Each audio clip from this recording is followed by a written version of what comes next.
எபிரேயர் புஸ்தகம் 12வது அதிகாரம் முதல் வசனம்.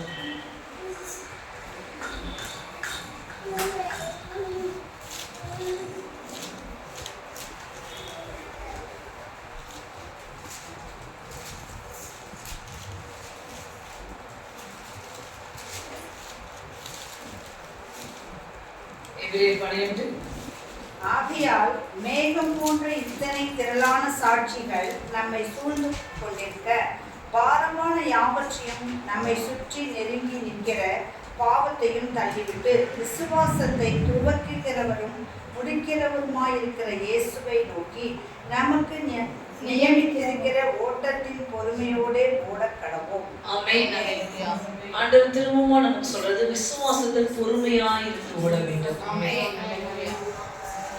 எப்படிப்பட்ட சூழ்நிலையில நம்ம விசுவாசத்துல பொறுமையா இருக்கணும். நம்ம கர்த்தரை நம்பி இருக்கிறது எப்படி இருக்கணும்? அவர் செயல்படும் வரை நம்ம பொறுமையா இருக்க வேண்டும். அதுதான் விசுவாசத்தின் முழுமை. நான் ஆண்டவரை நம்பி இருக்கிறேன்னு சொல்லும் போது அந்த விசுவாசத்துல பொறுமையா இருக்கணும், தைரியமா இருக்கணும் என்று தொடர்ந்து தேவன் நம்மோடு கூட பேசிக் கொண்டிருக்கார். கர்த்தர் மேல் வைத்திருக்கிற விசுவாசத்தின் தைரியத்தோடு கூட பொறுமையும் அவசியம் என்று பேசுகிறார்.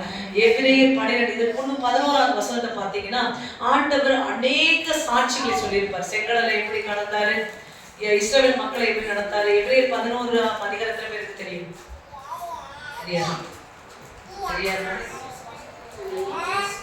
ஆமா, இயேசு கிறிஸ்து தேவன், பிதாவாகிய தேவன் எப்படி நடத்தினார், இஸ்ரவேல் ஜனங்களை எப்படி வனாந்திரத்தில் நடத்தினார் என்பதை தெளிவாக சொல்லுகிற, அவங்க விசுவாசத்தினால எதெல்லாம் பெற்றுக்கொண்டாங்க, ஆபிரகாம் விசுவாசத்தை என்ன பெற்றுக்கொண்டாங்க, இஸ்ரவேல் விசுவாசத்தை என்ன பெற்றுக்கொண்டாங்க, விசுவாசத்தினால் கிடைக்கும் பலன் அப்படின்னாலே எபிரேயர் 11ஆம் அதிகாரம். அல்லேலூயா, அல்லேலூயா. விசுவாசம்னா என்னன்றதும் எபிரேயர் 11 தான். முதல் வசனத்தை நீங்க படிச்சிடலாம். விசுவாசம் குறித்து, விசுவாசமானது நம்பப்படுகிறவர்களின் உறுதியும் காணப்படாதவர்களின் நிச்சயமா இருக்கிறது. அதாவது நீ இன்னும் பார்க்கல, பட் அது டெஃபினெட்லி ஹேப்பன். உன் கண்ணு பார்க்கல, அது நிச்சயம் நடக்கும். அதுதான் விசுவாசம். கண்ணில் பார்க்காத, கண்ணில் பார்க்கறது நீங்க நம்புறது நம்பிக்கை, கண்ணில் பாராததை நீங்க நம்புறது நிச்சயமா நடக்கும் என்று நம்புவதுதான் விசுவாசம். அப்படிதான் இந்த இஸ்ரவேல் ஜனங்கள் தேவன் நம்மை வழி நடத்துவார் என்பதை கண்களில் பார்க்காமலே நம்ப ஆரம்பித்தார்கள். அதனாலதான் அவங்க விசுவாச பாதையில் தேவன் நடத்துவாங்க. ஆமென். அல்லேலூயா. எபிரேயர் 11 நீங்க படிச்சீங்கன்னா உங்க விசுவாசம் பெருகும். எப்பெல்லாம் உங்களுக்கு விசுவாசம் குறையுதோ, விசுவாசத்துல ஒரு தடுமாற்றம் இருக்குதோ, அப்ப இந்த எபிரேயர் 11ஆம் அதிகாரத்தை ஒரு 3 தடவை படிங்க. அப்ப கண்டிப்பா உங்க விசுவாசத்தை ஆண்டவர் இந்த வார்த்தைகள் மூலம் பலப்படுத்துவார். ஏன்னா விசுவாசத்தினால் பெற்ற நன்மைகளை தான் இந்த அதிகாரத்தில் சொல்லப்பட்டிருக்கு. அதனாலதான் 12ஆம் அதிகாரத்துல சொல்றாரு, ஆகையால் மேகம் போன்ற இத்தனை திரளான சாட்சிகள், அத்தனை திரளான சாட்சிகளும் 11ஆம் அதிகாரத்துல சொல்லிட்டார் ஆண்டவர். மேகம் மாதிரி மேகத்தை என்ன முடியுமா, கணக்கிட முடியுமா? அப்படிப்பட்ட சாட்சிகள் இருக்கும் போது இதையெல்லாம் நீ ஒரு விஷயம் நினைச்சு பார்த்து, இதையெல்லாம் நீ ஒரு விஷயம் உன்னுடைய சிந்தனையை ஏற்றுக்கொண்டு, நான் அடைச்ச விசுவாச ஓட்டத்துல அவங்கெல்லாம் எப்படி ஓடி வெற்றி சிறந்தாங்களோ அப்படியே நீ ஓடி பொறுமையோடு ஓடி வெற்றி சிறக்க நான் உன்னை அழைக்கிறேன்னு சொல்றேன். ஏற்கனவே நான் சொன்னேன், சந்தேகம், விசுவாசத்துல இருக்க சந்தேகம் போகணும்னா சாட்சிகள் அவசியம் என்று. அந்த திருப்பி நீங்க கேட்டீங்களான்னு தெரியல. உங்க விசுவாசத்துல பயம் இருக்கக்கூடாது, சந்தேகம் இருக்கக்கூடாது. அந்த சந்தேகம் இருக்குமானா அதை நீக்கிறதுக்கு மிகவும் தேவையான ஒன்று சாட்சிகள் மட்டுமே. அப்ப நீங்க உலகத்துல நிறைய பேருக்கு ஆண்டவர் நிறைய காரியங்கள் செய்திருப்பார், அதை நீங்க சாட்சிகளா கேட்கலாம். அதை விட தேவன் செய்த மகத்துவமான காரியங்கள் எங்க இருக்குன்னா பைபிள்ல தான் இருக்கு. மகத்துவமானவர் அவர், நாம மகத்துவமானவர். அது எக்ஸ்ட்ராடினரி. செங்கடலை பிளந்தது. இன்னைக்கு சிலருடைய சாட்சிகள் சொல்லும் போது நீங்க ஓகே, அவங்க டாக்டர் மெடிசன் எதுதான் சொல்லுவாங்க, இல்லாம சொல்லிட்டு இருப்பாங்கன்னா செங்கடலை பிளந்தது அப்படின்றது மகத்துவமான ஒரு விஷயம். நினைச்சு கூட நம்மளால பார்க்க முடியாது. வானத்தை திறந்து அப்பத்தை கொடுத்தது, அதனாலதான் மகத்துவமான காரியங்கள். அதெல்லாம் சாட்சியா இந்த 11ஆம் அதிகாரத்தில் சொல்லப்பட்டிருக்குது. ஆனா நீங்க பார்க்கும் போது எக்ஸ்ட்ராடினரியா நீங்க ஆண்டவர்கிட்ட உங்க விசுவாசம் பெருகும். இப்படியெல்லாம் ஒரு தேவன் இருக்கிறார் என்பது உங்க விசுவாசம் அதிகரிக்கும்.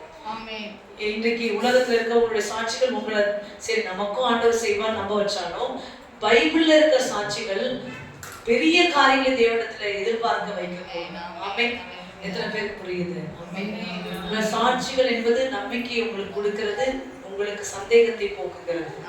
ஆமென். அதனால சாட்சி சொல்லும் போது நீங்க அதை அசால்ட்டா எடுக்காதீங்க. யாரு சாட்சி சொன்னாலும் அதை கூர்ந்து கேட்டு அது தேவன் உங்களுக்கும் ஒரு காரியங்களை சொல்ல இருப்பார். ஆமென். அல்லேலூயா. சரி, இன்றைக்கு மிக முக்கியமாக ஆண்டவர் சொல்லுகிறது விசுவாசத்தின் பொறுமை, அதோடு கூட நெருக்குகிற அப்படின்ற ஒரு வார்த்தை ஆண்டவர் பேசினார். அல்லேலூயா. நெருக்கத்துல அப்படின்னு சொன்னாரு.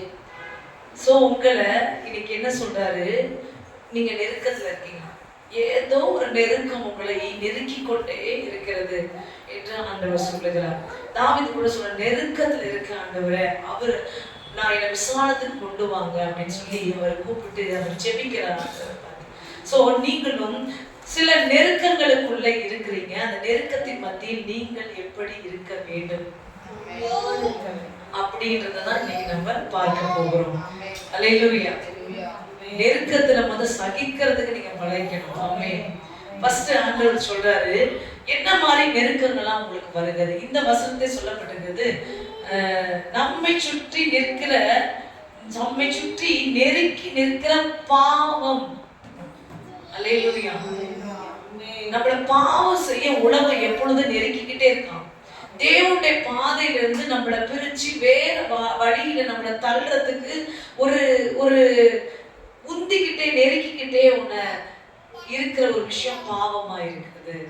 நீ ஏன் இப்படி இருக்கு, நீ ஏன் உண்மையா இருக்க, நீ ஏன் தவறு, நீ இப்படி போ அப்படி போ அப்படின்னு பல காரியங்களை இந்த பாவத்தின் உலகம் உங்களை நெருக்கத்துக்குள்ள தள்ளுதான். அல்லேலூயா. அந்த நெருக்கத்திலிருந்து நீங்கள் வெளிவருவதற்கு என்ன செய்ய வேண்டும் அப்படின்றத நம்ம பார்க்க போகிறோம். அப்படிப்பட்ட பாவம் உங்களை நெருக்கி ஏவிக்கொண்டே இருக்க தொடர்ந்து பாருங்க. யோசேப்பு போத்திபாரோட மனைவி அந்த தவறு செய்ய தினமும், அந்த இச்சையின் காரணமாக தவறு செய்ய தினமும் நெருக்கிக்கிட்டே இருக்காங்க. தினமும் அவரை அப்படிதான் இந்த உலகத்துல இருக்க பாவம் நெருக்க எப்பொழுதும் முயற்சித்து கொண்டே இருக்கும். அல்லேலூயா. அல்லேலூயா. அப்படிப்பட்ட சூழ்நிலை கர்த்தருக்கு பயந்து நடக்க வேண்டும். யோசேப்பை போல இந்த நெருக்குகிற பாவத்தை தூசியை உதறி விட்டு தள்ளுறது போல அந்த பாவத்தை தள்ளுறதுக்கு பரிசுத்த ஆவியின் பலத்தை கேட்டுக்கொள்ள வேண்டும். நிறைய பேர் பாவத்துல இருந்து வெளியே வர முடியல. நான் இந்த பழக்கத்துல இருந்து நான் வெளியே வரணும்னு நினைக்கிறேன், இந்த மாதிரி பேசுறதுல இருந்து நான் வெளியே வரணும்னு நினைக்கிறேன், இந்த மாதிரி சிந்தனை என்னை நெருக்கி இந்த தவறை செய்ய வச்சிருது, இதுல இருந்து நான் வெளியே வரணும்னு நினைக்கிறேன் அப்படின்னு நிறைய பேர் சொல்லுவாங்க. நினைக்கிறது உங்க ஆத்மா நல்ல ஆத்மா தான், ஆண்டவரால உருவாக்கப்பட்டது, அதனாலதான் நினைக்கிறீங்க. ஆனா இதுல இருந்து வெளியில வருவதற்கு பரிசுத்த ஆவியானவருடைய ஒத்தாசை வேணும். எல்லா நெருக்கத்திலும் அவரை நோக்கி கூப்பிட வேண்டும். அது பாவம் நெருக்கினா கூட, ஆண்டவரே இந்த பாவம் என்னை தொடர்ந்து நெருக்கி கொண்டிருக்கிறது, இந்த சிந்தனையின் போராட்டம் என்னை நெருக்கி கொண்டிருக்கிறது, இந்த மனிதர்களுடைய இந்த தொடர்ந்து தவறான யோசனைகள் நெருக்கி கொண்டிருக்கிறது, எனக்கு நீ உதவி செய்யும் என்று அவரை நோக்கி கேட்க வேண்டும். ஆமென். அப்ப பரிசுத்த ஆவியானவர் அந்த பாவத்திலிருந்து உன்னை விடுதலை பண்ண உனக்கு பலன் கொடுப்பார். பாவத்தை எதிர்த்து போராடு. யாராவது உங்களை சண்டை போடுறாங்க அப்படின்னு, நேருக்கொண்ட சண்டை தான், உங்களை அப்படியே நசுக்குறாங்க அப்படின்னும் போது அதை எதிர்க்க உங்களுக்கு என்ன வேணும்? நசுக்குவாங்க தெரியுங்களா? போட்டு பயங்கர நீங்க சொல்லியோ கூட்டத்துல போயிருக்கீங்களா? நிறைய கூட்டத்துல பயங்கர கூட்டம் பார்த்தீங்கன்னா பல்கான ஒரு ஆள் பக்கத்துல வந்தா எப்படி இருக்கும் உங்களுக்கு? அது ஏற்கனவே கூட்டம், நீங்க அவ்வளவுதான், நம்ம ஆள் காலி, நசுக்கி நெருக்கிறதுல நம்ம என்ன ஆயிரும். ஆனா அந்த பல்கான ஆளை கூட நீ தாண்டி நடக்க, அந்த அவ்வளவு பலமான பாவங்களை கூட, பலமான கோலியாத்தை கூட, அந்த நெருக்கத்தை கூட, அந்த சவுலோட போராட்டத்தை கூட தள்ளி நீ போறதுக்கு ஒரு பலன் தரப்படும். அந்த பலன் தான் கர்த்தருடைய பலன். ஆமென். அல்லேலூயா. உங்ககிட்ட ஒண்ணுமே இருக்காது, அவ்வளவு பெரிய கோலியாத்து. தாவீது அவர் கூட சின்னோட ஆளா இருக்கிறாரு, அவ்வளோ பெரிய சரீரத்தை வச்சிருக்க மனுஷனை இந்த பலனே இல்லாத தாவீது ஜெயித்தாருன்னா அது யாருடைய பலத்தினால? தேவனுடைய பலத்தினால. ஆமென். சோ உங்களை நெருக்குகிற இந்த பாவங்களை ஜெயிக்கவும் தேவ பலன் உங்களுக்கு அவசியமா இருக்கிறது. அதாவது இன்னும் சொல்ல போனா கர்த்தருடைய பாதையிலிருந்து உங்களை வழிவிலக செய்யும் போது அதை தொடர்ந்து நடக்கவே நீங்க பலன், தேவ பலனை பெற்றா மட்டும்தான் நீங்க அதை தொடர்ந்து நடக்க முடியும். தேவன் உங்களுக்கு கொடுத்த அந்த பாதையில நடக்க தேவ பலன் வேணும். ஆமென். நீ அந்த பாதையில் நடக்க கூடாதபடி பிசாசானவன் நெருக்கி கொண்டேதான் இருப்பான். அவன் நெருக்கத்தை தாண்டி, அவனை தாண்டி மிதித்து நடக்க, சத்துருவை மிதித்து நடக்க தேவ பலன் அவசியம். ஆமென். பாவத்தை கொடுக்கிறவன் அன்னைக்கு ஏதேன் தோட்டத்துல பாவத்தை கொண்டு வந்து போட்டது யாரு? தேவ பிள்ளைங்கள்ட்ட பாவத்தை கொண்டு வந்து காமிச்சது யாரு? பிசாசானவன். அல்லேலூயா. அந்த சத்துரு தான் என்ன பண்றான்?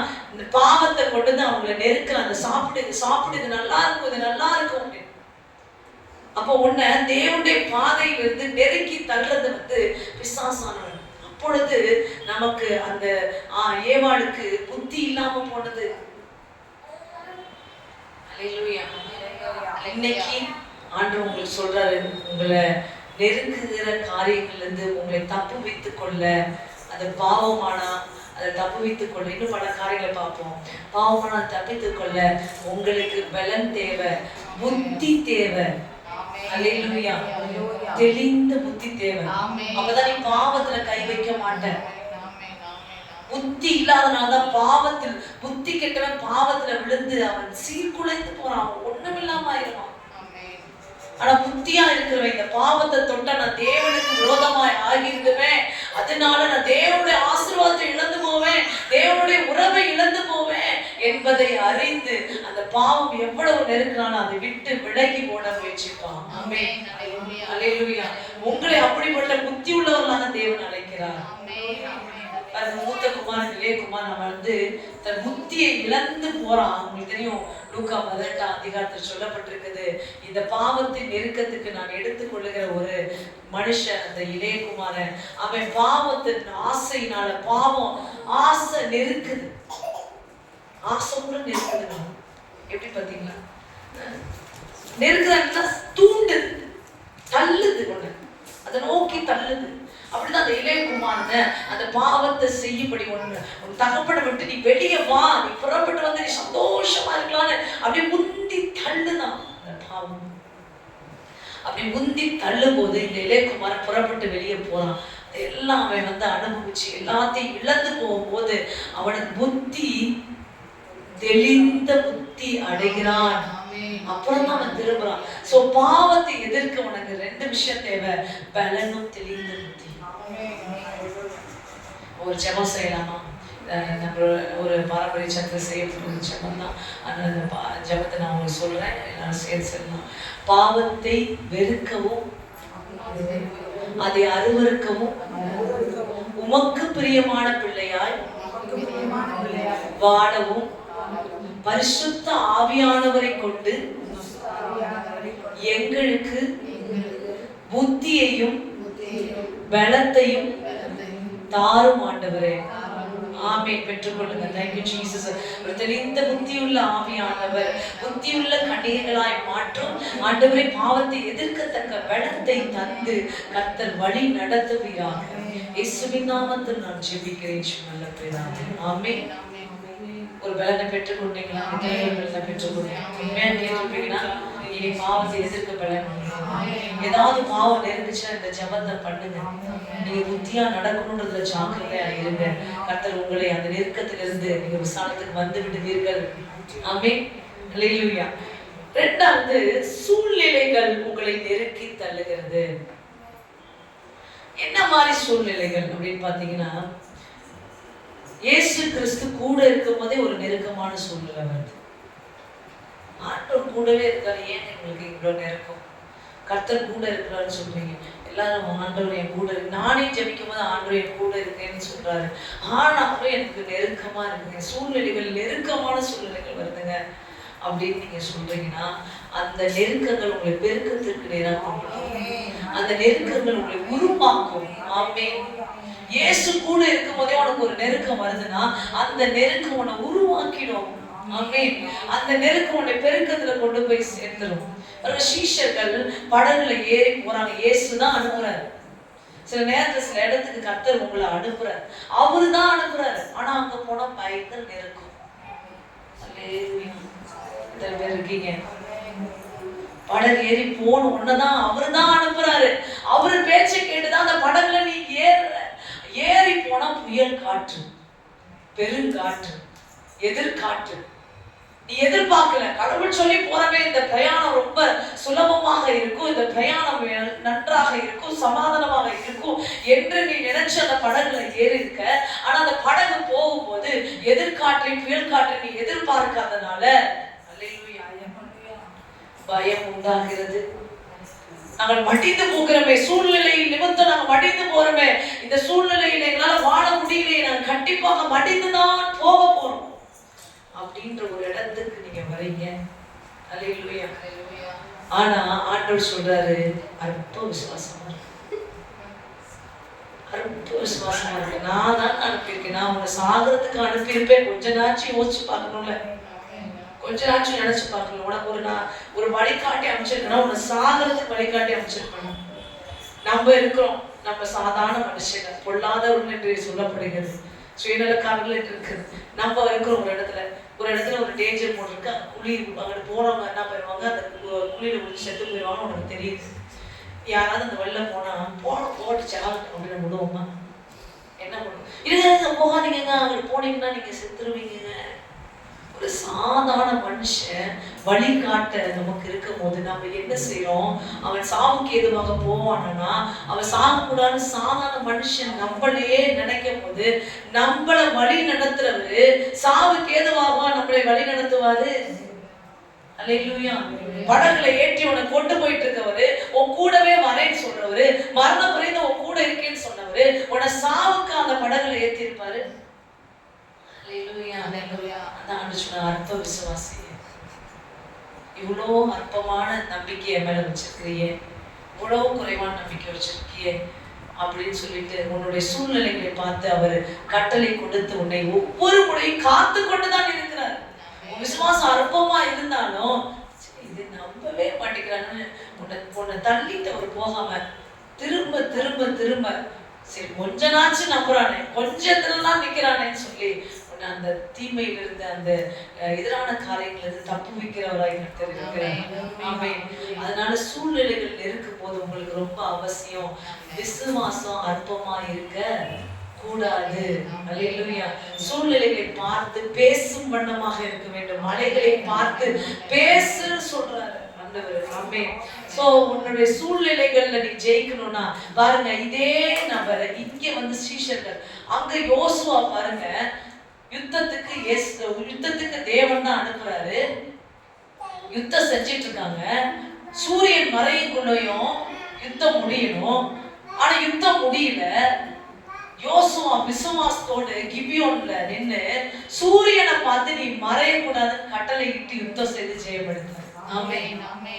அப்ப என்ன ஆண்டவர் சொல்றாரு? இயற்கைக்கு மேல கூட உனக்கு நான் அதிகாரம் கொடுத்திருக்கிறேன், மரணத்தின் மேல கூட நான் உனக்கு அதிகாரம் கொடுத்திருக்கிறேன். நீ அதையெல்லாம் வெற்றி சிறக்க என்னை போல அழைக்கப்பட்டவன், நீ இன்னும் அற்ப விசுவாசமா இருக்க. அல்லேலூயா. சோ அற்ப விசுவாசமா நம்ம இருக்க கூடாது. சூழ்நிலைகள் மேல் நமக்கு அதிகாரம் உண்டு. எத்தனை பேர் விசுவாசிக்கிறீங்க? அல்லேலூயா. என் சூழ்நிலைகள் மேல எனக்கு அதிகாரம் உண்டு. நீங்க சொல்லுங்க, அப்பா அந்த நெருக்கம் உங்களை விட்டு விலகி போகும். சூரியனே நிறுத்தின நம்முடைய முன்னோர்கள் சூரியனே நிறுத்தி வெற்றி செலுத்திருக்காங்க. அதே தேவனை தான் நம்ம வணங்குறோம். அல்லேலூயா. அந்த விசுவாசம் நமக்கு தேவை. அல்லேலூயா. சோ உங்க சூழ்நிலைகள் நெருக்கும் போது சூழ்நிலைகளை பார்த்து நீங்க பேசுங்க. சூழ்நிலைகள் விலகி போகட்டும். ஆமென். இந்த சூழ்நிலைகள் மாறட்டும். உன்னை நெருக்கிற இருள் போன்ற சூழ்நிலைகள் விலகட்டும் சொல்லி நீங்க கேளுங்க. இன்னும் ஆனா உங்களுடைய விசுவாசம் இன்னும் பெருக வேண்டும் என்று கேளுங்க. இந்த சூழ்நிலையை தாண்டி நடக்கிற ஒரு விசுவாசத்தை எனக்கு தாங்க. மலைகளை தாண்டு தாவீது சொல்றார், உம்மாலே மலைகளை தாண்டுவே, சேனைக்குள்ள பாய்வே உம்மாலே. அல்லேலூயா. இப்படி என்னை நெருக்கி ஒடுக்கணும்னு நினைக்கிற சூழ்நிலைகளை தாண்டி என் தேவன் என்னை நடத்துவார். ஆமென். ஹல்லேலூயா.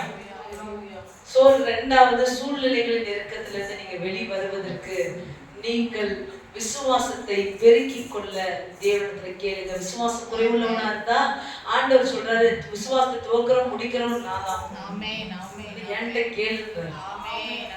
அப்ப டெய்லி என் விசுவாசத்தை பெருக்கத்தை உண்டு பண்ணுங்க. ஆமென். நல்ல குண்டாகும். கேக்குறீங்களா? எனக்கு கேக்குறீங்களா? இல்லையா? எலக்ட்ரிக் தான் கேக்குறீங்களா? சரி, எனக்கு ஒரு பெரிய கார் வேணும், பெரிய அது பெருக்கத்துக்குரிய ஏதாவது நீங்க கேட்டுக்கொண்டிருப்பீங்கன்னா அதை விட அதெல்லாம் நீங்க வாங்கணும்னா இந்த பெருக்கம் உங்களுக்கு தேவை. நம்ம எல்லாருக்கும் ஒரு பெருக்கம் தேவை. என்ன பெருக்கம் தேவை? விசுவாச பெருக்கம். ஆமென். விசுவாசத்துல பெருக்கம் இருந்துச்சுன்னா அந்த பெருக்கம் தான் உன்னுடைய ஆசீர்வாதங்களில் நீ காண முடியும். ஆமென். ஹல்லேலூயா. நீங்க விசுவாசத்துல குண்டாகும். ஆமென். ஆமா, நீங்க சில விஷயங்களை நமக்கு ஏத்தார் மாதிரி நம்ம வச்சுக்கணும். நம்ம மைண்டுக்கு ஏத்த மாதிரி. இது பாருங்க, உங்களுக்கு கடைசி வரை மறக்காது. ஆமென் ஆமென். ஹல்லேலூயா. ஏன் சில வேர்ட் எல்லாம் சொல்றோம் அப்படின்னா அதை நீங்க மறக்க மாட்டீங்க. நீங்க இந்த தியரிட்டிக்கலாவே நீங்க போனீங்கன்னா மறந்துடுவீங்க. அவ விசுவாசத்துல உண்டாகும். யாராவது உண்டுன்னு சொன்னா உங்களுக்கு விசுவாசத்துல நம்ம உண்டாகும் உடம்பு. ஓகே, ஹல்லேலூயா. ஆட்டோமேட்டிக்கா நமக்கு வந்துடும். சரிங்களா? அப்ப நம்ம விசுவாசத்துல பெருகணும். ஆமென். ஹல்லேலூயா. அப்ப சரி, இப்ப நீங்கலாம் ஸ்லிம்மா இருக்கணும்னு ஆசைப்படுவீங்க. ஒருவேளை நீங்க குண்டாகணும்னு ஆசைப்பட்டீங்க, நீங்க என்ன பண்ணுவீங்க? நல்லா சாப்பிடுவீங்க. அப்படிதானே?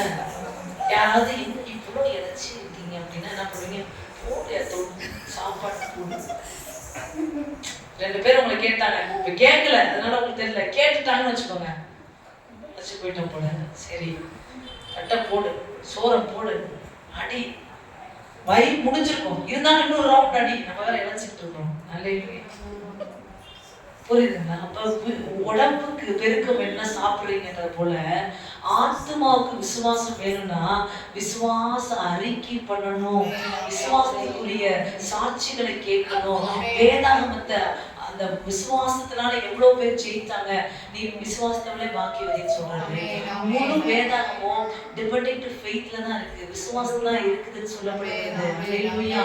அப்ப விசுவாசத்துக்கு எல்லாம் கூட நீ விசுவாசப்படி ஆக்கறது எவ்வளவு அற்புதம். ஆண்டவர் விசுவாசத்தை சொல்லி ஏன் நான் எனக்கு செய்யணும்னு தோணுச்சு அதனால செஞ்சேன்னு சொல்லல ஆண்டவரே, நீ விசுவாசித்தா அதனால செஞ்சேன். ஆமென். அப்ப இதெல்லாம் ஆகாரமா புசிக்கணும். ஆகாரமா நீங்க புசிக்கணும், விசுவாசம் பெருகிடும். அப்ப சூழ்நிலையை பார்த்தா உனக்கு பைபிள்ல நடந்த ஒரு சூழ்நிலை ஞாபகம் வரும். இயேசு எப்படி அந்த இடத்துல செய்தாரு, அந்த ஜனங்கள் விசுவாசிக்கும் போது அதை செய்தார். நீங்க உனக்கு பையில 5 ரூபாய் தான் இருக்குதுன்னு உனக்கு 5,000 பேருக்கு சாப்பாடு கொடுத்த அந்த காரியத்தை நீ விசுவாசித்து இருந்தீங்கன்னா இந்த 5 ரூபாய் பார்த்தா 5,000 ஞாபகம் வரும். ஆமென். 5,000 பேருக்கு சாப்பாடு கொடுத்தாரு, எனக்கு கொடுக்க மாட்டீங்களா ஞாபகம் வரும். அங்கதான் விசுவாசம் பெருகும். ஆமென். ஆமென். ஹல்லேலூயா. அப்ப அந்த சூழ்நிலை இல்லாத இந்த சூழ்நிலை, சாப்பாடு இல்லைன்ற சூழ்நிலைய அந்த விசுவாசத்தினால, அந்த வேத வார்த்தை விசுவாசத்தினால நீ ஜெயித்திருவ. ஆமென். சூழ்நிலை விலகி போகும். ஆமென். ஹல்லேலூயா. ஆமென். ஹல்லேலூயா. அப்ப சூழ்நிலையினால உண்டான நெருக்கத்தை போக்க விசுவாச பெருக்கம் அவசியம். ஆமென். ஹல்லேலூயா. கடைசியா நான் சொல்றேன், மனிதர்களுடைய நெருக்கம். சும்மா ஏதாவது மனுஷங்க நெருக்கிட்டே இருப்பாங்க, உடஞ்சிட்டே இருப்பாங்க. நம்மளை பார்த்தாலே அவங்களுக்கு நம்மளை நெருக்கணும்னு மட்டுமே தோணும். ஹல்லேலூயா.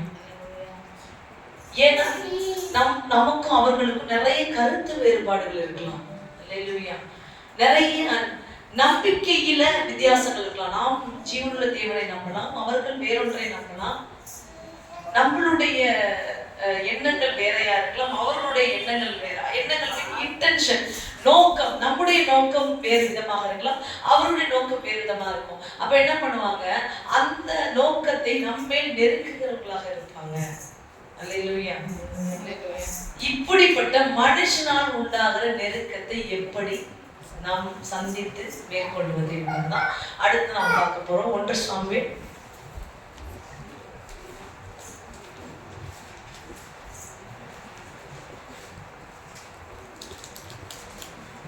30வது அதிகாரம் முதல் வசனத்திலிருந்து. தாவீதும்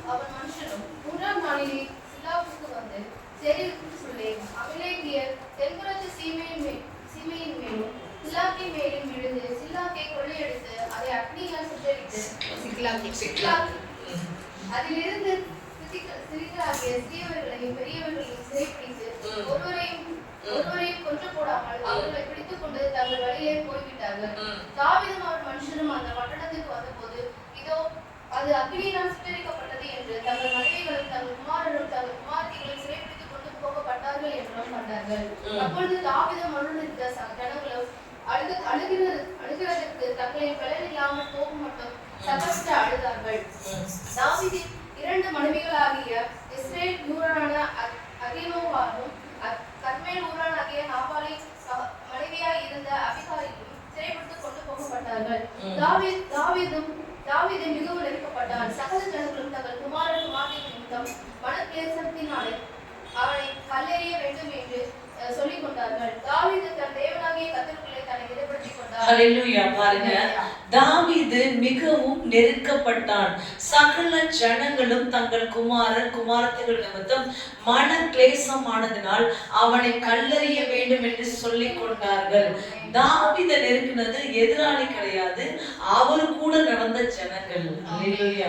எதனால? தன்னுடைய குமாரத்திகள் நிமித்தம் அவங்களுக்கு தன்னுடைய குமாரத்திகள், அதாவது தாவீதோடு கூட இருந்த ஜனங்களுக்கு என்ன நெருக்கம் வந்துச்சு, அவங்களுக்கு ஒரு நெருக்கம் வந்துச்சு. அதனால தாவீதை அவங்க நெருக்கினாங்க. ஹல்லேலூயா. என்ன நெருக்கம் அவங்களுக்கு வந்துச்சு அப்படின்னா, அமலேக்கிய அவர்களை கொள்ளையடித்து போனார்கள். ஹல்லேலூயா. அவர்கள் அப்படிப்பட்ட சூழ்நிலை இருந்ததுனால அந்த சூழ்நிலை தாவீது தன்னை காப்பாற்றவில்லையே என்று அவர்கள் என்ன செய்தாங்க? தாவீதை நெருக்கினார்கள். எப்படி? கல்லெறிய வேண்டும் என்ற இடத்துக்கு போனாங்க. அப்படின்னா இன்னைக்கு கல்லெறிதல் என்பது வார்த்தை தான். உங்களை பல வார்த்தையினால அவர்கள் தாக்குவது. ஹல்லேலூயா.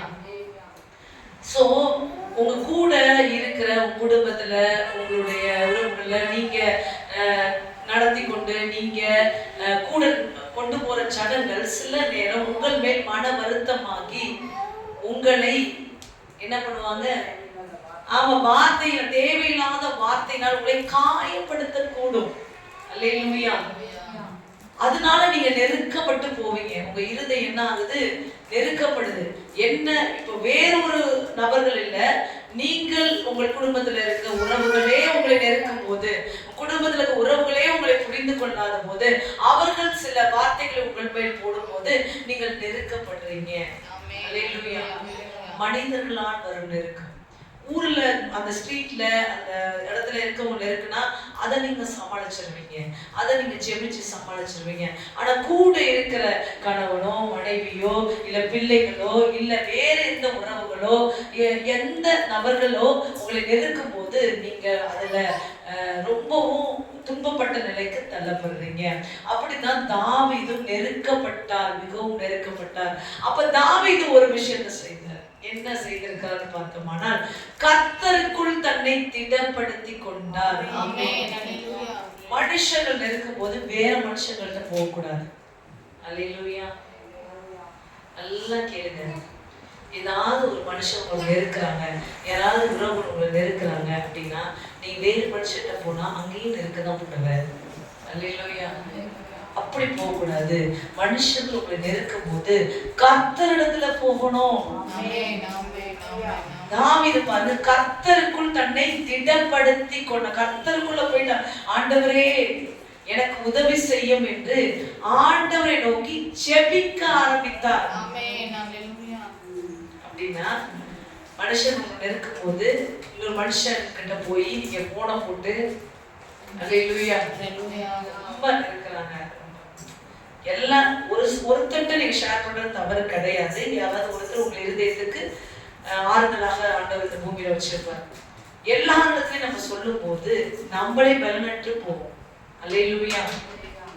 எல்லா மனுஷன்டையும் நீங்க அதை போய் சொல்ல ஆரம்பிச்சீங்கன்னா உங்களுக்கு ஆண்டவர் கொடுத்த பலனை நீங்களே இழந்து போவீர்கள். தன்னம்பிக்கை இழந்து போவீர்கள். அப்ப இங்க தாவீது என்ன பண்றாரு? அவர் யார்கிட்டயுமே சொல்லல. அவர் என்ன பண்றாரு? ஏன்னா யார்கிட்டயும் சொல்றது, அவருடைய ஜனங்களை நெருக்கி இருக்கிறாங்க போது அவர் என்ன பண்றாரு? கர்த்தருடைய சமூகத்துல போய் உட்கார்ந்து ஜெபித்தாரு. மனிதர்கள் உங்களை நெருக்கும் போது நீங்க தேவனை நோக்கி ஜெபம் செய்ய வேண்டும். என்ன ஜெபிக்கணும்? அவனை அழிச்சிட்டுமா ஆண்டவரே, நீங்க அழிக்கிறீங்க இல்லை நீங்க அழிக்கிறீங்க, நான் அழிக்கட்டுமா? என் கண்ணை பாருங்க, அவன் வந்து 2 துண்டா போயிடணும். அல்லேலூயா. இந்த ஜெபம் வந்து ஆண்டவருக்கு பிரியமில்லாத ஜெபம். அல்லேலூயா. அப்படி இல்லை, அவர் தாவீது அப்படி ஜெபிக்கல. என்ன சொல்ற, நான் என்ன செய்யணும் ஆண்டவரே, நான் என்ன செய்யணும்? இவர்கள் இப்படி நெருக்கிறாங்க, இப்படி சூழ்நிலை நான் இருக்கிறேன், முதலாவது நான் என்ன செய்யணும்? அல்லேலூயா. உடனே தாவீதுக்கு ஆண்டவர் சொல்றாரு, இந்த சூழ்நிலை நான் மாத்தி அமைக்கிறேன், நீ யார் கொள்ளையடிச்சுட்டு போனாங்களோ அவங்ககிட்ட நீ பின்தொடர்ந்து போ, அதில் நான் உனக்கு வெற்றி தரேன்.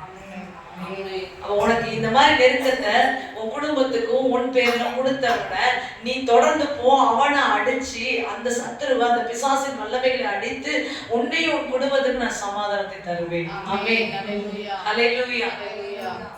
அப்ப மனிதர்கள் இருக்கும்போது தேவனுடைய சமூகத்தை நாடி ஜெபித்து உன்னை திடப்படுத்தி கொண்டு தேவ வார்த்தை கேட்டு நீ நடக்கும் போது அந்த நெருக்கம் நீங்கி போகும். அல்லேலூயா. மிக முக்கியமான ஆலோசனை தேவன் உங்களுக்கு கொடுத்து கொண்டு இருக்கிறார், நான் விசுவாசிக்கிறேன். ஒவ்வொரு மனுஷன் மூலமாக ஒவ்வொரு காரியங்களை கத்து நமக்கு கற்றுக் கொடுத்துட்டு இருக்கிறாரு.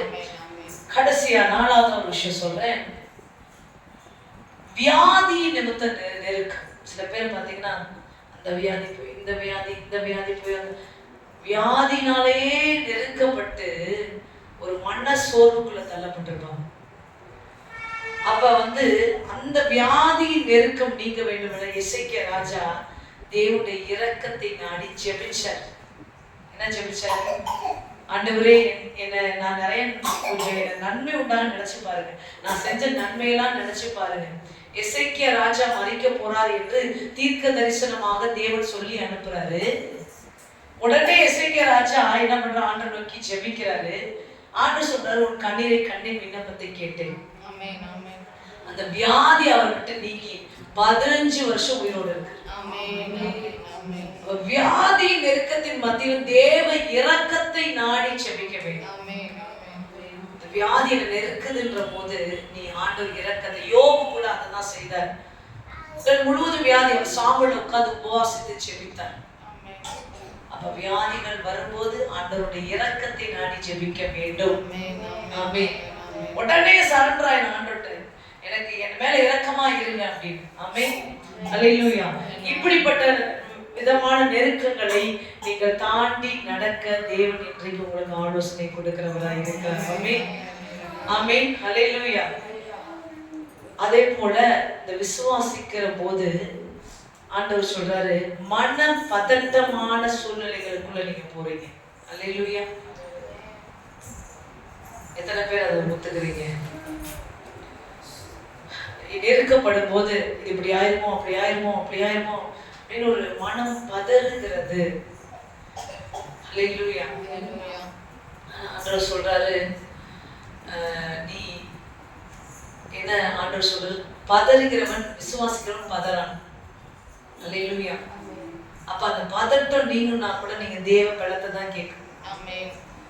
பதட்டமா இருக்கு, இப்ப நீங்க நார்மலா ஒரு பிசிக்கலா ஒரே ரொம்ப பதட்டமா இருக்குன்னா என்ன பண்ணுவீங்க?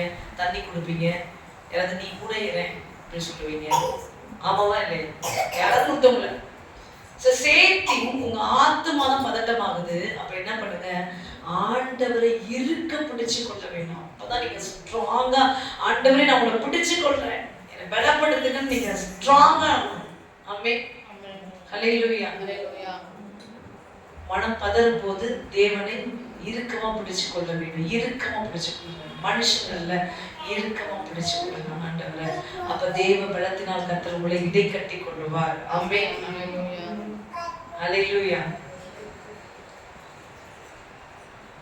சரி, இப்ப இந்த செஷன் நான் என்ன சொல்ல வரேன் அப்படின்னா, நீங்க முதல்ல சொன்னேன் சூழ்நிலைகள் என்னென்ன காரியங்களை நெருக்குது, இந்த நெருக்கும் போது எப்படியெல்லாம் நீங்க விசுவாசத்திலையும் தேவனை தேடியும் அவரை ஜெபித்தும் நீங்கள் வெளிவர வேண்டும் நான் சொன்னேன். இந்த விசுவாசத்தின் போது உங்களுக்குள்ள எமோஷனலி என்னென்ன காரியங்கள் நேர்ந்து கொண்டு இருக்கிறது, விசுவாச போராட்டம், the struggle, அப்படின்னா அதுல என்ன நடந்துட்டு இருக்கு அப்படின்றது தான் இப்ப நான் பாக்குறேன், உங்களுக்கு சொல்ல வரேன்.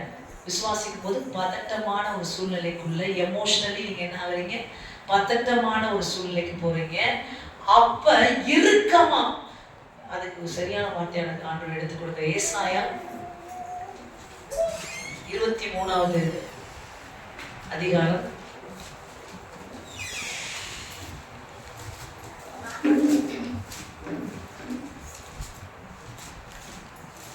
26வது அதிகாரம், ஏசாயா 26 3வது வசனம். உம்மை உறுதியாய் பற்றிக்கொண்ட மனதை உடையவன் உண்மையே நம்பியிருக்கிறபடியால் நீர் அவனை பூரண சமாதானத்துடன் காத்துக்கொள்வீர். Hallelujah. God says this word. அந்த பதட்டமான சூழ்நிலை, விசுவாசத்துக்கு பதட்டம், ஆட்டோமேட்டிக்கலி உனக்கு அந்த பதட்டம் வருது. அப்ப உறுதியாய் பற்றி கொள்ளுகிற மனதை உடையவன். Anything happen in my life, I depending God, I trust God. அப்படி நீங்க நின்னீங்க அப்படின்னா உங்க இருதயத்துல ஒரு சமாதானம் வந்து நிற்கும். ஆமென். அப்ப இது ஆண்டவருக்கு எதிர்பார்க்கிறோம். ஆமென். ஹல்லேலூயா. உறுதியாய் பற்றி கொள்ளுகிற மனதை உடையவனை நான் பூரண சமாதானத்தோடு காத்துக் கொள்ளுகிறேன். தாவீது அப்படி உறுதியா இருந்தார். சவுல் துரத்திக்கிட்டே வர்றாரு, அவருக்கு இல்லாத பதட்டமா இருந்தாங்க. கரணம் தப்பினால் மரணம். யாருக்கு? தாவீதுக்கு. சவுல் துரத்தி ஓடிக்கிட்டே வர்றாரு. ஏன்? தாவீதை கொல்லணும். ஏன்னா இவன் ராஜ சிங்காசனத்துல உட்கார கூடாது, நான் தான் ராஜாவா இருக்கணும். பொறாமை நிமித்தம், பொறாமை ஆவி சவுலுக்குள்ள போயிடுச்சு உள்ள. அதனால இப்ப இவனை கொண்டே ஆகணும் அப்படின்னு போயிட்டு இருக்கு. அது வரையும் சவுல் தாவீது அரண்மனை கூட்டு வந்தவரே சவுல் தான். உள்ள வாழ்ந்து டின்னரை கொடுத்ததே அவர் தான். ஆனா பொறாமை எப்போ உள்ள போச்சா இவர் தொடர்ந்து அடிக்கிறாரு. என்ன ஆகுறாரு? ஓடிட்டே இருக்காரு. தாவீது ஓடிட்டே இருக்காரு. எதுக்காக ஓடுறாரு? ஜீவனை காப்பாத்திக்கிறதுக்காக. கொஞ்சம் இமேஜினேஷன் பண்ணுங்க. கொஞ்சம் சில நேரம் நம்ம இமேஜினேஷன் பண்ணி பார்க்க வேண்டியது. மரண பயம், அது எவ்வளவு பதட்டமான ஒரு சூழ்நிலை, மனம் பதறுகிற ஒரு சூழ்நிலை மரண பயம்ன்றது. சிலர் சொல்லுவோம் கொலை நடுங்குது அப்படி சொல்லுவாங்க. உள்ள நடுக்க வருது, அடுத்த நிமிஷம் மரணம் வந்துருமோ, கண்ணு முன்னாடி அப்படியே லைனா ஊத்தி கொளுத்திட்டே இருக்காங்கன்னா அடுத்து உனக்கு ஊத்த போறாங்க அப்படின்னு அவனுக்கு அப்படிதான் சொல்லணும். அப்பதான் உங்களுக்கு புரியும். அதுக்காக சொல்றேன். பாத்தீங்கன்னா அப்போ இப்படி இருக்கும். அதுதான் பதட்டம், பயங்கரமான பதட்டம்.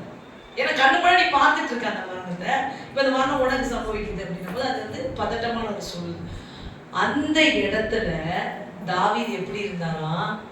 கர்த்தரையே நம்பி இருக்கிறேன் சொல்லியிருக்க. தாவீது சங்கீத படிச்சேன், மரணம் எனக்கு ஒரு அடி தூரம் தான் இருந்துச்சு, ஒரு அடியில் இருந்துச்சு, நான் காலை வச்சா மரணம், ஆனாலும் கர்த்தரை நம்பி இருக்கிறேன், அவர் கிருபை என்னை தாங்குகிறது.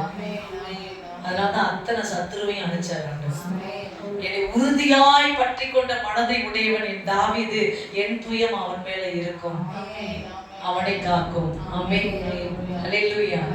அப்ப நமக்கும் தாவீதை போல உறுதியாய் பற்றி கொள்ளுகிற இருதயம் தேவை. ஹல்லேலூயா. அத கர்த்தர் இன்னைக்கு உங்களுக்கு கொடுக்கணும்னு நீங்க கேட்டுக்கொள்ளுங்க. உறுதியாய் பற்றி கொள்ள மனதை உடையவனை நான் பூரண சமாதானத்தோடு காத்துக் கொள்ளுகிறேன். ஆமென். ஹல்லேலூயா. என் விசுவாசத்துல நான் உறுதியா இருப்பேன். விசுவாசத்துல நான் உறுதியா இருப்பேன். என் நம்பி இருக்கிறதுல உறுதியா இருப்பேன். வலதுபுறமாய் இடதுபுறமாய் சாய மாட்டேன். என்னை நடத்துறவர் என்னை கைவிட மாட்டார். என்னை நடத்துறவர் என்னை தூக்கி செல்வார். அவர் சொன்னதை நிறைவேற்றுவார். அவருக்காக செயல்படுவேன்றதுல உறுதியா.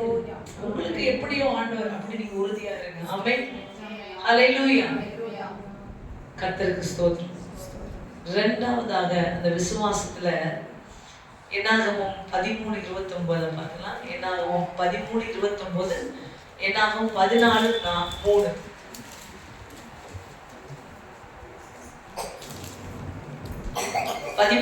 முதல் படிச்சிருக்கேன். தென்புறமான தேசத்தில் குடியிருக்கிறார்கள். ஏத்தியரும் எபூசியரும் எமோரியரும் மலைநாட்டில் குடியிருக்கிறார்கள். கானானியர் கடல் அருகேயும் யோர்தான் அண்டையிலும் குடியிருக்கிறார்கள். இருக்கிறார்கள் என்றார்கள். அப்பொழுது காலேப் மோசேக்கு முன்பாக ஜனங்களை அமர்த்தி, நாம் உடனே போய் அதை சுதந்தரித்துக் கொள்ளுவோம், நாம் அதை எளிதாய் ஜெயித்துக் கொள்ளலாம் என்றார். 30வது வசனம் படிக்க வேணாம். இத பேச 29வது வசனத்தை பேசுறவங்க யாரு அப்படின்னா அந்த 10 கோத்திரத்தார். அவங்க என்ன சொல்றாங்க, இப்படிப்பட்ட ராட்சசர்கள் கானானுக்குள்ள இருக்கிறாங்க அப்படின்னு சொல்லிட்டு 14:3 என்ன சொல்றாங்க? 14:3 என்ன? 14:3 நாங்கள் பட்டயத்தால் மடியும்படிக்கும் எங்கள் பெண் ஜாதிகளும் பிள்ளைகளும் கொள்ளையாகும் படிக்கும் கர்த்தர் எங்களை இந்த தேசத்துக்கு கொண்டு வந்தது என்ன? எகிப்துக்கு திரும்பி போகிறது எங்களுக்கும் உத்தமம் அல்ல. ஆமா, எங்களுக்கு நல்லதா படுது. எது அப்படின்னா, நாங்க எகிப்துக்கு போறதே எங்களுக்கு நல்லதா படுது. நாங்க இந்த இடத்துக்கு, அதாவது கானானுக்குள்ள வருவோன்னு வந்தா அங்க பார்த்தா ராட்சசர்களா இருக்கிறாங்க. அல்லேலூயா. பெரிய பெரிய கூட்டமா இருக்குது. கானானுக்கு கூட்டு போவார்னு பார்த்தா அங்க எத்தியர், எமோரியர், இப்படி எல்லாம் பயங்கரமான கூட்டமா இருக்குது. இந்த பயங்கரமான கூட்டத்துல நம்ம இருக்கிறத காட்டிலும் நான் எகிப்துக்கு போறதே நலமா இருக்குமே அப்படின்றது என்ன அப்படின்னா, விசுவாசத்தை விட்டு திரும்பி வழி விலகி போறது. அல்லேலூயா. இப்ப அவங்களோட ஸ்டேட்மெண்ட் என்ன பண்ணுது, நான் இங்க இருக்கிறத காட்டிலும் நான் முன்ன இருக்கிற இடத்துக்கே நலமா இருக்கு. அல்லேலூயா. இது எப்படி என்ன சொல்லப்படுது அப்படின்னா, தேவன் நடத்தி போய் ஒரு இடத்துல நிறுத்தி வைக்கும் போது நீ சுதந்தரிப்பாய் என்று நான் உன்னை கொண்டு போய் நிறுத்துறாரு. நான் உன்னை சுதந்திரமா கொடுப்பேன்னு கொண்டு போய் நிறுத்துறாரு. நீ அந்த வார்த்தையை பிடிச்சு அந்த இடத்த சுதந்திரிக்காம அங்க இருக்கிற ராட்சசர்கள் தான் இருக்கிறாங்க. இல்லைன்னு ஆண்டவர் சொல்லல. ராட்சசர்களை எதிர்க்கிற பலனை உனக்கு கொடுத்துதான் அனுப்புறான்ற கர்த்தரை நீ நம்பாம விசுவாசத்தை விட்டு நீ வழி விலகி போற ஒரு நிலை எப்ப வருதா, அந்த சூழ்நிலைக்கு அந்த ராட்சசர்கள் மாதிரி நீ எதிர்பார்த்தது நடக்கல. முத சொன்ன விசுவாசத்துல பதட்டம். இப்ப என்ன சொல்றேன்னா, விசுவாசம் நீ நம்பிட்டு இருக்க காரியத்தை விட்டு விலகி போறது. அல்லேலூயா.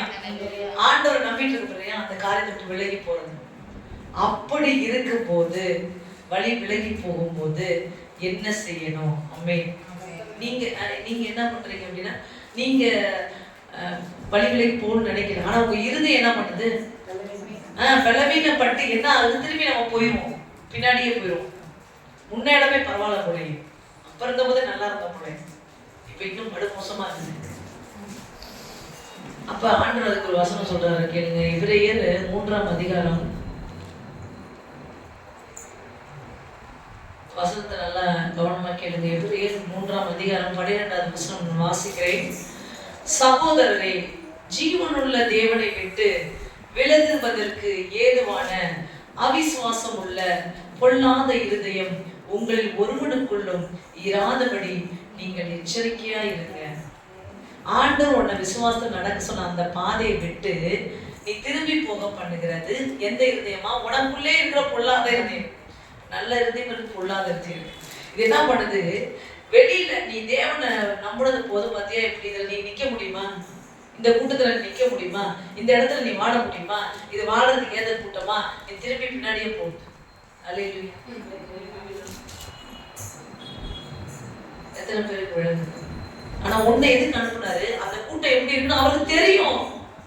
அவர் ராட்சசன் தெரியும். ஆனா அந்த ராட்சசர்கள் மத்தியில உன்னுடைய பங்கை நீ சுதந்திரிக்க தான் அனுப்புனாரு.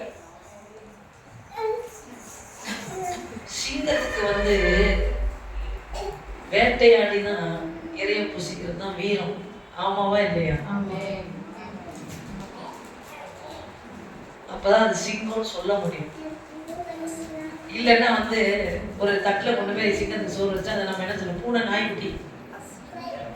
சிங்கத்துக்கு நீங்க ஒரு பாத்திரத்துல சோறு, 2 சிக்கன் பீஸ் வச்சுக்கோங்க. நீங்களே அந்த சிங்கத்தை எப்படி வைப்பீங்க? இந்த பூனை அப்படி பார்ப்பீங்க. இதுவே ஒரு சிங்கம் போய் ஒரு இறைய அடிச்சு புசிக்குதுன்னா நீங்க மிரண்டு போய் பார்ப்பீங்க. அல்லேலூயா. நம்மள அப்படிதான் ஆண்டவர் பூமியில வச்சிருக்காரு. ஆமென். அல்லேலூயா. சிங்க குட்டிகளா கர்ச்சிக்க சிங்கத்தின் குட்டிகளாக ஆண்டவர் நம்மள வச்சிருக்காரு. சிங்க குட்டிகள் தான் நம்ம. ஏன்னா நம்ம ஆண்டவர் சிங்கமா இருக்கார், சத்துருக்களை அழிச்சு போடுற சிங்கமா இருக்கார். அப்ப நீங்க எப்படி சும்மா போயிட்டு ராட்சசர்களே இல்லாத இடத்துல போயிட்டு நீங்க வந்து ஹாயா படுத்து உணர முடியும்? ராட்சசர்களையும் எல்லா எதிராளிகளையும் நீங்க சிங்கங்களை போடுற ராஜ ஜெய கம்பீரம் எதுக்கு இருக்கு? பூனைக்கு இருக்கா? ராஜ ஜெய கம்பீரம் எதுக்கு இருக்கு? சிங்கத்துக்கு தான் இருக்குது. அது பிளிரும் போது அது என்ன பண்ணுது? போய் இறைய அடிக்கும் போது அப்படி ஒரு ராஜ கம்பீரம் இருக்குது. அந்த கம்பீரத்துல தான் உன்ன வைக்கிறாரு. ஆமென். ஆமென். அல்லேலூயா. அந்த கம்பீரத்துல நீ இருக்கிறது காட்டுறதுக்கு தான் அத்தனை ராட்சசனை நிறுத்தி வச்சிருக்காரு. அவன் உன்னை ஒண்ணுமே பண்ண முடியாது. உனக்குள் இருக்கிறவர் பெரிய. ஆமென். ஜீசஸ். ஆமென். அல்லேலூயா. ஆமென். ஆமென். ஆமென். ஆமென். நம்புறீங்களா? ஆமென். நீங்க ராஜ ஜெய கம்பீரத்தை பெற்றுக்கொள்ளலாம். ராஜாவோட சிங்க குட்டிகள். ஆமென். ஆமென். அதனாலதான் அந்த ராட்சசர்கள் மத்தியில கொண்டு போய் வைக்கிறாங்க. அதனால விசுவாசத்தை விலகாதீங்க. நீங்க சிங்கங்கன்ற விசுவாசத்துல இருங்க. ஆமென். அல்லேலூயா. ஏன்னா அதான் சொன்னேன், நீ ராஜக்கு ஜெய கம்பீரம் வரணும்னா யுத்தம் செஞ்சு வெற்றி பெறும் போதுதான் நீ என்ன ஆகுற? நீ யுத்தம் பண்ணி வெற்றி அடையும் போது நீ என்ன ஆகுற? ஜெயத்தை பார்க்க முடியும். சும்மா கிடைச்சிச்சுன்னா நீயே உன்னை மதிக்க மாட்ட, நீயே உன்னை குறைவா தான் எண்ணுவ. என்ன பண்ண ஒண்ணும் உங்களுக்கு தான் இருந்துச்சு. ஆனா நான் போராடி ஜெயிச்சது உனக்கே உன் மேல நம்பிக்கை உண்டாகும். அதனாலதான் ஆண்டவர் உங்களுக்கு சொல்றாரு, விசுவாசத்தை கொண்டு இருக்கும் போது கர்த்தர் ஒரு இடத்துல கொண்டு போய் விடும் போது சுகந்தரிக்க அனுப்பிச்சிருக்கும் போது அங்கிருந்து நீ அவிசுவாசமா விலகி வராத. ஆமென். அல்லேலூயா. அவரை விசுவாசிக்கிறத விட்டு வழி விலக்குகிற பொல்லாத இருதயம் உனக்கு வேண்டாம். ஆமென். அல்லேலூயா. அடுத்து பாருங்க, தேவனை மறக்க செய்கிற நெருக்கங்களாம். அது பாருங்க, அதுல கூட யோபு பாருங்க, அதுக்கு ஒரு எக்ஸாம்பிள் நான் சொல்றேன். யோபுவோட மனைவி, யோபு விசுவாசமா தான் இருந்தாங்க. ஆமா, அவங்க என்ன பண்றாங்க? தேவனை மறந்துட்டாங்க. இந்த பிரச்சனை நெருக்கம் அதிகமானோன்னு போவாங்க.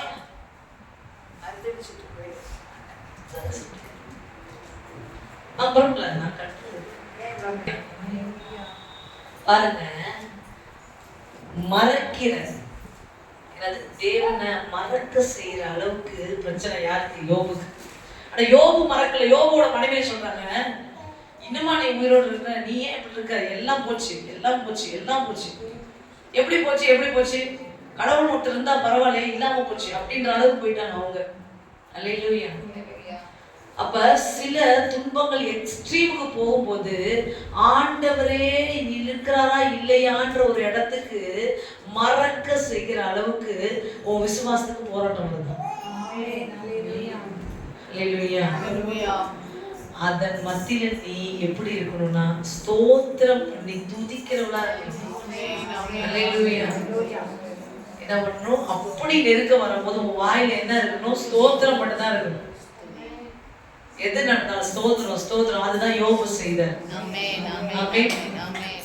அவ்வளவு நெருக்கம், அன்எக்ஸ்பெக்டட் பிரச்சனை, ஸ்தோத்திரம் ஆண்டவரே. அல்லேலூயா. சொல்லுங்க, ஸ்தோத்திரம் ஆண்டவரே. இந்த பிரச்சனை தாண்டி நடக்க போற ஸ்தோத்திரம், இந்த பிரச்சனைக்காக கூட ஸ்தோத்திரம் இல்லை, உனக்கு சொல்லி தர போறேன். அல்லேலூயா. ஏதோ நான் கற்றுக்கிறேன். ஸ்தோத்திரம். ஆமென். இதுதான் உங்க விசுவாசத்தை பலப்படுத்தும். இந்த ஸ்தோத்திர துதிகள் என்ன பண்ணும்? உங்க விசுவாசத்தை இன்னும் ஸ்ட்ராங் ஆக்கி, அந்த ஸ்தோத்திரம் தான் யோபுவை ரெண்டத்தனையா பெற வச்சுச்சு. ஆமென். அல்லேலூயா.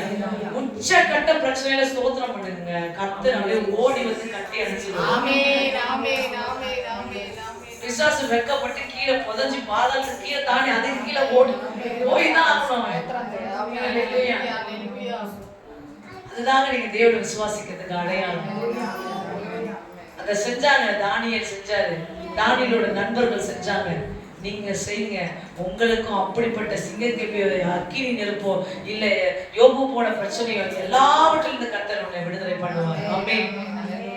சோ உன்னை மறக்கடிக்கிற அளவுக்கு, தேவனை மறக்கடிக்கிற அளவுக்கு பிரச்சனை வந்தாலும் நீ மறக்காம ஸ்தோத்திரம் பண்ணு. ஸ்தோத்திரம். உனக்கு வசனம் தெரியல, எதுவும் தெரியல, ஸ்தோத்திரம் ஆண்டவர்.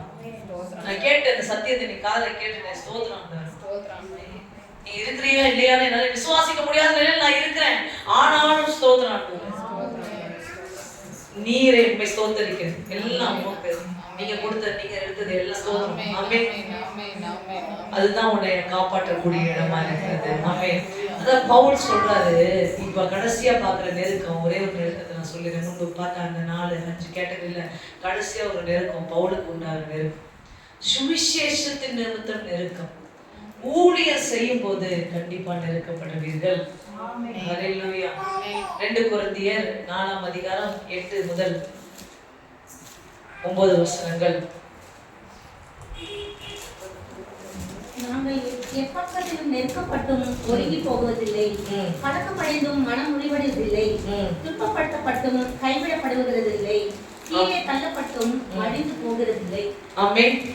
இந்த நெருக்கம் பவுலுக்கு எதனால் வந்தது? சுவிசேஷத்தை அறிவிக்கும் போது உலகம் அவரை ஏற்றுக்கொள்ளாதனால பல சூழ்நிலைகளை பவுல் பார்க்கிறார். ஆமென். நான் ஒரு நாள் எனக்கு கடவுள் கர்த்தருக்கு சித்தமானா, தேவனுடைய கிருபை இருக்குமானால், பவுல் பட்ட நெருக்கத்தை மட்டுமே நான் உங்களுக்கு வசகிக்கிறேன். பவுல் ஊழியத்திற்காக எப்படிப்பட்ட நெருக்கங்களை பட்டார்? அப்ப நம்ம ஊழியத்தில் நடக்கும்போது இந்த நெருக்கங்கள்லாம் நமக்கு முன்பானவர்கள் பட்டிருக்காங்க. அதுல எப்படி அவர்கள் இருந்தார்கள் என்பதற்கு நமக்கு சொல்லப்பட்டதெல்லாம் நான் உங்களுக்கு கர்த்தருக்கு சித்தமானால் ஒரு நாள் நான் போதிக்க விரும்புகிறேன். ஆமென். அப்ப பவுல் சொல்றாரு, நான் எப்பக்க நெருக்கப்பட்டும் நான் செத்து போடுறேன். ஏன்னா எனக்குள்ள ஒரு ஜீவன் இருக்கிறது. அது இயேசு என்ற ஜீவன்.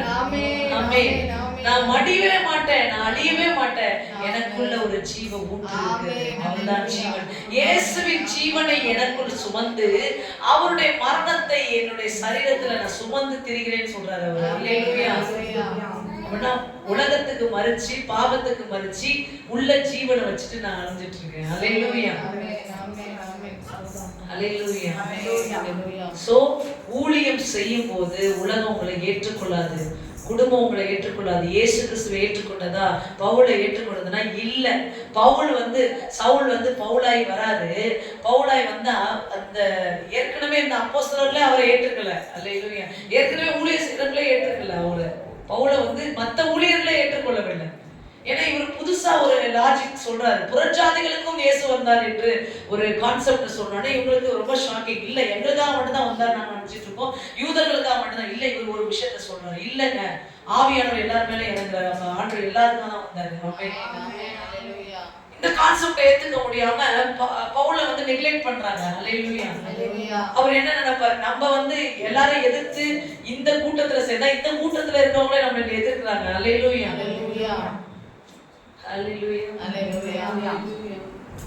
நம்ம பவுல் சவுலா இருந்தபோது எனக்கு எல்லாம் தெரியும், ஞானத்தின் கூட்டத்துல இருக்கிறாரு.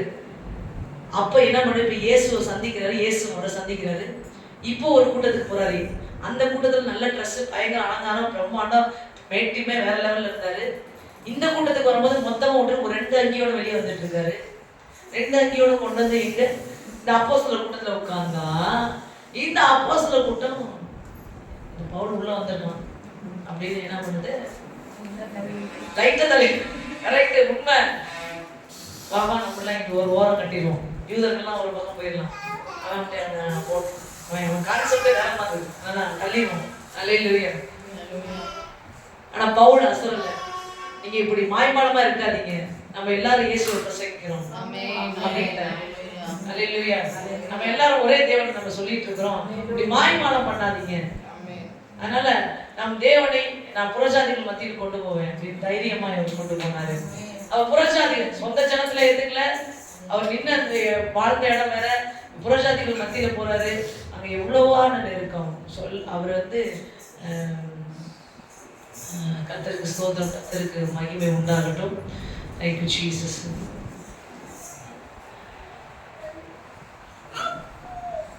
Hallelujah.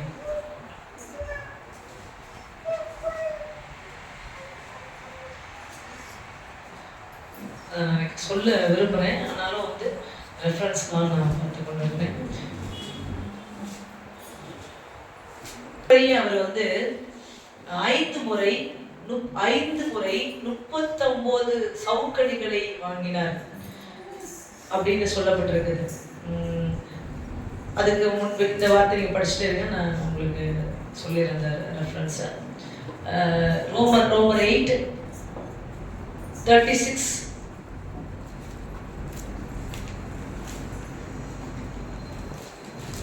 37. கிறிஸ்துவின் அன்பை விட்டு நம்மை பிரிப்பவன் யார்?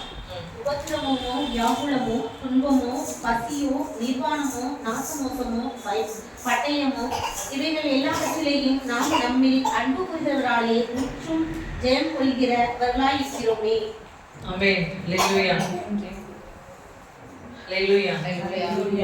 பாருங்க, அவர் என்ன சொல்றாரு? உபத்திரவமோ, வியாகுலமோ, துன்பமோ, பசியோ, நிர்வாணமோ, நாசமோசமோ, பட்டயமோ, இவ்வளவு சஃபரிங் இருக்கு. இதுக்கு மேல சஃபரிங் ஆன அந்த பர்டிகுலர் சாப்டர் நான் உங்களுக்கு சொல்றேன்.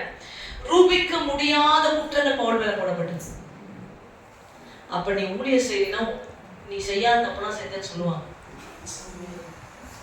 அல்லேலூயா.